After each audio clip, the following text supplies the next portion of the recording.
Bagamat may import na ang Magnolia para sa Season 48 Commissioner's Cup, ay kung sakasakali na hindi nga umayos sa plano ng Magnolia ang kanilang nasabing import, ay malaki ang chance na magpalit pa rin sila ng import kahit pa isa itong former NBA player, na kung sakasakali naman, ang isang import na nasa radar ngayon ng Magnolia na maaaring gamitin nila bilang pang-backup, ay walang iba, kung hindi ang super elite scorer at shooter na si Chandler Parsons, isang former NBA player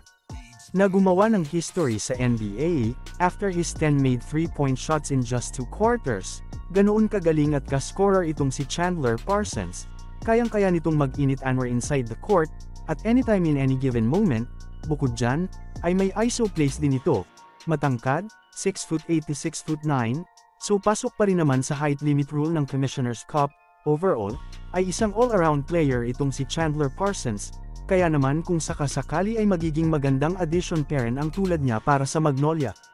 At medyo may edad man na ang tulad niya, pero still, oras na makabalik ito sa dati niyang groove, ay sigurado na kaya nitong maging isa sa mga top imports by next PBA season. Yun nga lang, yan ay kung magiging import siya ng Magnolia, kasi tulad nga ng nasabi ko kanina, bagamat isa si Chandler Parsons sa mga nasa radar ngayon ng Magnolia, ay maari pa rin naman na hindi yan matuloy, lalo na kapag maganda naman ang ipapakita ni Tyler Bay para sa kanilang koponan. So sa madaling salita, ang Chandler Parsons na Magnolia ay magdedepende pa base sa magiging performance at contributions ni Tyler Bay para sa Magnolia Hot Shots. Nais kasi ng Magnolia na makabawi para sa susunod na season, nais nga nila na makuhang muli ang kampyonato, after ng ilang sunod-sunod na pagkakabigo this past seasons, at kaya nga this off-season ay humugot sila ng mga bagong manlalaro sa roster, at ngayon sa kanilang mga imports naman, ay puro mga elite at talagang former NBA players ang kanilang mga kinokonsidera.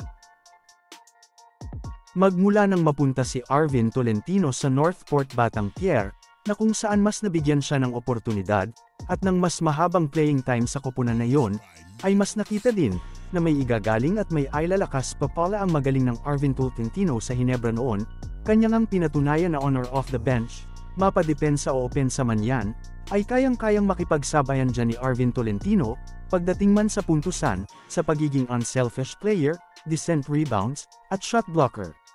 Ay kanyang pinapakita na siya ay kayang maging big contributor sa lahat ng aspetong yan, at kaya naman dahil dyan, ay nakuha niya nga ring muli ang interes ng kanyang dating team, ang Barangay Hinebra.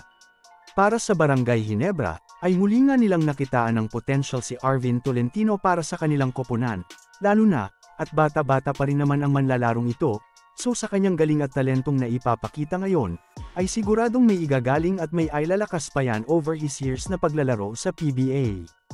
Nakikita rin ng Hinebra, na maaari nga naman din nilang maikonsidera si Arvin Tolentino bilang kanilang player for a longer period of time, o sa madaling salita, ay maaari nilang magamit at maging parte para sa future ng kanilang koponan. Sigurado na magiging magandang backup or even starter wing itong si Arvin Tolentino, lalo na, at nakita naman natin sa Northport Batang-Pierre, na kayang-kaya talagang makipagsabayan sa kahit sino ang nasabing manlalaro, kasi magaling sa magaling, at talagang napakalawak naman kasi talaga ng potential ni Arvin Tolentino eh.